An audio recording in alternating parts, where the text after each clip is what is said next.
अस्सलाम वालेकुम व्यूअर्स, मैं हूं सनोबर गुल खान और आप देख रहे हैं हमदान लीगल एडवाइजर्स चैनल। सबसे पहले मेरे चैनल पर खुश आमदीद। आज का टॉपिक है मिसकंसेप्शंस अबाउट लॉयर्स। इस टॉपिक पर बात करने की ज़रूरत इसलिए मुझे महसूस हुई स्पेशली क्योंकि आजकल जैसे ही आप अपने प्रोफेशन के बारे में पब्लिक में बताते हैं कि आप लॉयर हैं तो मुख्तलिफ़ किस्म के अग्रेसिव, फ़नी और हर्टिंग किस्म के कमेंट्स आपको सुनने को मिलते हैं। तो दुख भी होता है और सम टाइम अच्छा फील भी नहीं होता। तो सवाल ये है कि ऐसी फ़ज़ा क्यों बन गई है जिसमें लॉयर्स की डिग्निटी एंड रिस्पेक्ट वो काफ़ी हद तक लोग बिला सोचे समझे बात करके उसको मुतासिर करने की कोशिश करते हैं। इवन समटाइम आई फील कि जितनी भी रिस्पेक्ट थी वो 20-30 साल पहले जो लॉयर्स थे वो कमा कर चले गए हैं या फिर उन्होंने उसको एंजॉय किया है। लेकिन जो आजकल न्यू कमर्स हैं और जो अपने आप को मनवाना चाहते हैं और जो कॉन्फिडेंट हैं कि वो अपने प्रोफेशन से सेटिस्फाई हैं और वो अपने आप को मनवाना चाहते हैं, मेहनत कर रहे हैं और वो समझते हैं कि वो एक नोबल प्रोफेशन का हिस्सा हैं, तो उनको काफ़ी मुश्किल सूरत हाल का सामना करना पड़ता है और इससे डिस्करेजमेंट भी ऑब्वियसली होती है। तो बात यह है कुछ अरसे से एक माहौल बना दिया गया है, एक व्यू है जिसे बहुत ज़्यादा बढ़ाया जा रहा है कि लॉयर्स जो हैं कोई वो लॉ ब्रेकर किस्म का एक तबका है जो हमेशा ही तोड़ फोड़ करता रहता है, मार धाड़ करता रहता है और लॉ को इम्प्लीमेंट खुद नहीं करता। ऐसा सिर्फ और सिर्फ लैक ऑफ अवेयरनेस और जहालत की वजह से है। मैं समझती हूँ ऐसा जो भी कहता है वो कुछ नहीं जानता। As soon as possible इस व्यू को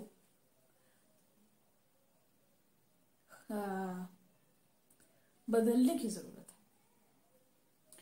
और ऐसा कैसे मुमकिन होगा? ये सब हमारी ऑनेस्ट एफर्ट्स की वजह से होगा कि हम पब्लिक का एतमाद जो है फिर से वैसे ही जीत सके।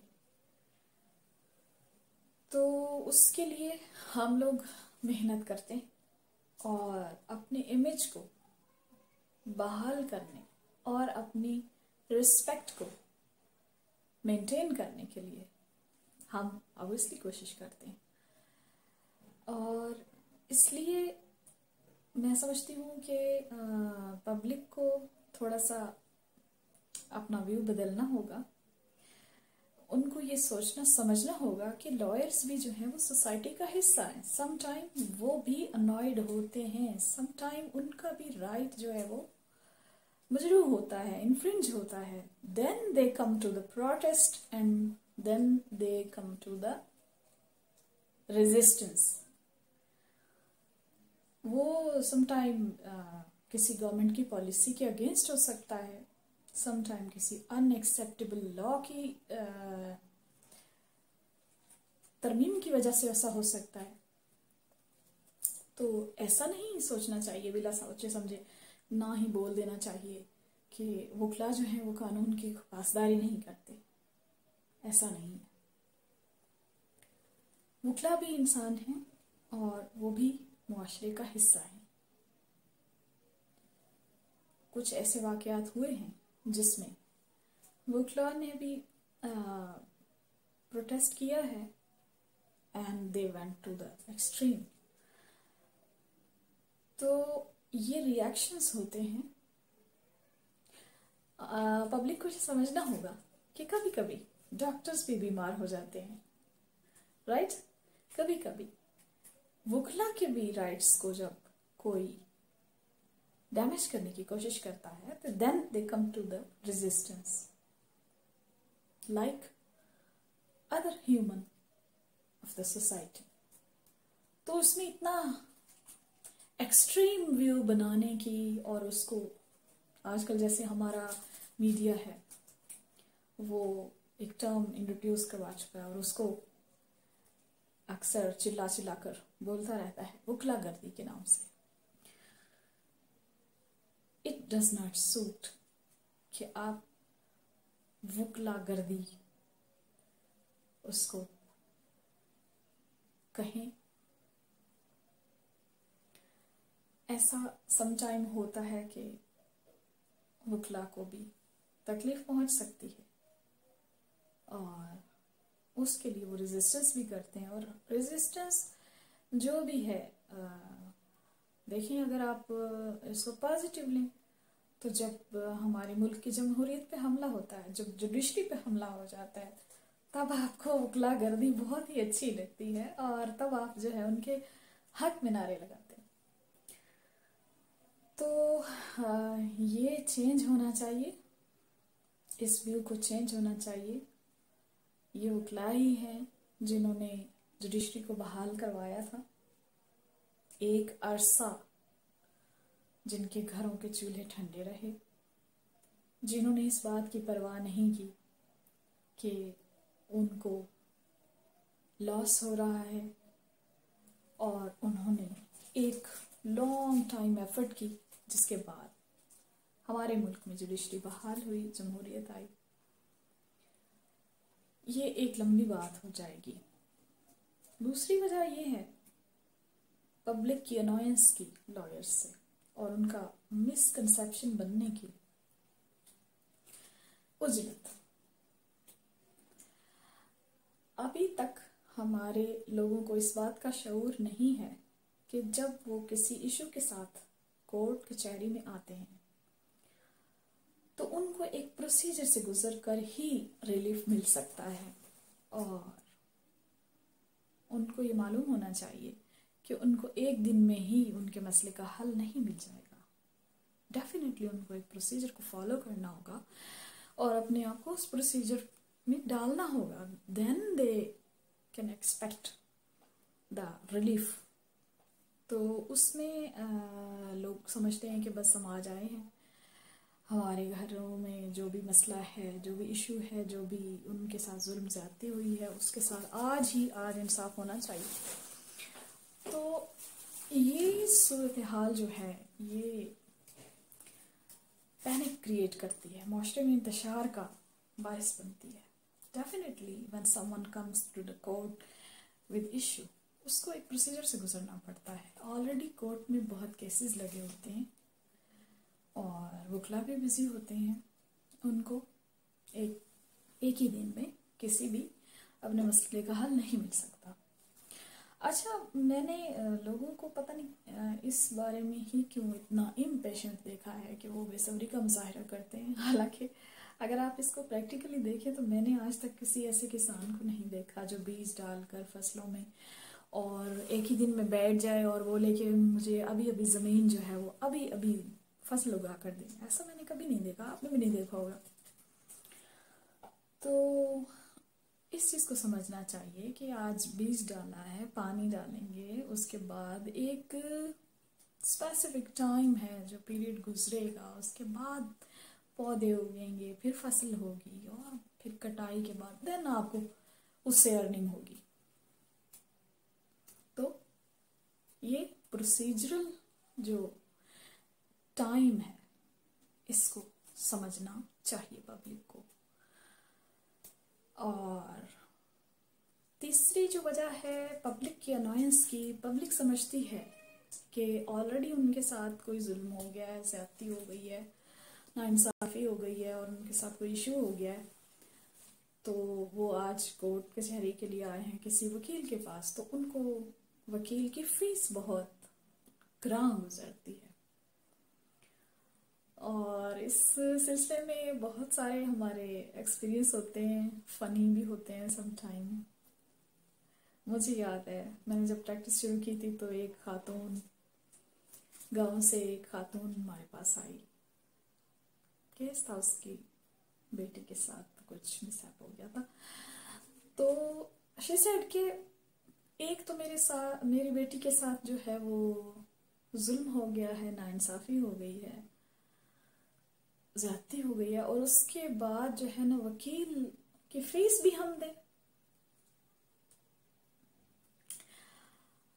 तो ये व्यू है लोगों का कि एक तो उनको उनके साथ कुछ बुरा हो गया है, और दूसरा वो कोर्ट कचहरी में वकील के पास आए हैं ना चाहते हुए भी, तो उनको पे भी करना है। ऐसी ऐसी बातें सुनने को मिलती हैं कि आप हैरान रह जाते हैं। पब्लिक को ये मालूम ही नहीं है कि वकील अपना टाइम, अपना मशवरा, अपनी एफर्ट उसके लिए डेफिनेटली चार्ज करता है। वकील को गवर्नमेंट कोई सैलरी पे नहीं कर रही होती है। सरकारी वकील अलग बात है, लेकिन मैं आम वकील की बात कर रही हूँ जो कि गवर्नमेंट का एम्प्लॉय नहीं होता। पब्लिक को ये मालूम ही नहीं कि उनको दे हैव टू पे। उनको अपने मसाइल के लिए, उनके हल के लिए जब वो कोर्ट आते हैं, वकील को फीस पे करनी है और एक प्रोसीजरल टाइम से भी गुजरना है। इसका उनको अंदाज़ा नहीं होता। और वैसे मैं अपने फ्रेंड्स में एक बात ये कहती हूँ कि मैंने अपने तमाम आज तक के प्रैक्टिस के पीरियड में मैंने नहीं देखा कि किसी ने आसानी से फीस पे करने के बारे में कहा हो विदाउट एनी कमेंट। और दे ऑलवेज से समथिंग, चाहे वो लैंडलॉर्ड हो, पॉलिटिशियन हो, या फिर बिजनेसमैन हो, जब फीस की बारी आती है दे डेफिनेटली से समथिंग नेगेटिव। एक तो पब्लिक को अपना ये व्यू क्लियर करना होगा कि अगर वो कोर्ट आए हैं, उनको वकील की फीस भी पे करनी है, और जो वकील है वो बैठा है अपनी स्टडीज करके, अपना एक एजुकेशन कंप्लीट करके, तो वो अपनी सर्विसेज के डेफिनेटली चार्जेस लेगा। ये स्पेशली हमारे पाकिस्तान में बहुत बड़ा मसला है कि जब लोग कोर्ट कचहरी में आते हैं तो अपने आप को बिल्कुल ही मलंग, फकीर और हैंड टू माउथ जाहिर करते हैं। आई डोंट नो व्हाई, क्योंकि फीस तो उनको फिर भी देनी ही होती है, और ठीक है उसमें थोड़ी बहुत कमी बेशी हो जाती है, लेकिन लॉयर चार्ज तो उनको देने हैं। तो ये चीज़ उनको समझना ज़रूरी है। और इसके अलावा ये भी है कि वो फिर सोचते हैं कि आज हमने जो पे किया है और जो इश्यूज के साथ आए हैं, इनको रिजॉल्व करना वकील का दर्द सर है कि वो उनके इश्यूज को रिजॉल्व करवाए, और वो वकील की फीस पे करके और उसे केस सबमिट करके समझते हैं कि अब उन्होंने वकील को है ना 24 आवर्स के लिए जो है वो हायर कर लिया है, और उनको जहाँ भी अपने केस की याद आती है वो वहीं से ही कॉल मिला लेते हैं। ये भी नहीं सोचते कि अब कोर्ट टाइम ऑफ हो गया है, ऑफिस टाइम ऑफ हो गया है, और उनको जो भी जहन में आता है केस से मुताल्लिक वो उस वक्त कॉल कर लेते हैं। ऑकवर्ड टाइमिंग्स का भी ख्याल नहीं करते। खैर ये तो by the passage of time और अवेयरनेस के बाद ही होगा लोगों को आइडिया कि उनकी हदूद व क़यूद क्या है, और उन्हें कब और किस तरह से किस प्रोफेशन के साथ कैसे बिहेव करना है। ये तो हम सीखते रहेंगे, ना जाने इसमें अभी कितना वक्त लगेगा हमारी पब्लिक को। खैर अब तक के लिए इतना ही। नेक्स्ट वीडियो में मिलते हैं। आपसे बहुत सारी बातें की, बहुत कुछ शेयर किया, और नेक्स्ट हम एक लीगल प्रपोजिशन और केसेस की भी मेरे पास काफ़ी सारी जमा हो चुकी हुई हैं। लोगों के क्वेश्चंस हैं, लोगों ने बहुत कुछ मालूम करना चाहा है, और इस पर मैं नेक्स्ट वीडियो में जल्द ही आपसे मुलाकात करती हूँ। अपना ख्याल रखिएगा और अल्लाह के हिफ्ज़ व अमान में रहें। मैं अपने टॉपिक तक किस हद तक जो है वो आपको इंट्रोड्यूस करा पाई और आपके जो है वो मिसकंसेप्शंस को किस हद तक मैंने क्लियर किया है। अगर आपको अच्छा लगा हो या बुरा भी लगा हो, you can share with me, you can comment, you can message me, you can email me। आपकी आरा का, आपकी ओपिनियन का इंतज़ार रहेगा। बहुत बहुत शुक्रिया, आपने मेरे वीडियो को देखा और सुना और अपने फीडबैक से मुझे ज़रूर बताइएगा कि आपने मेरे वीडियो से क्या सीखा। Thank you very much. अल्लाह हाफिज़।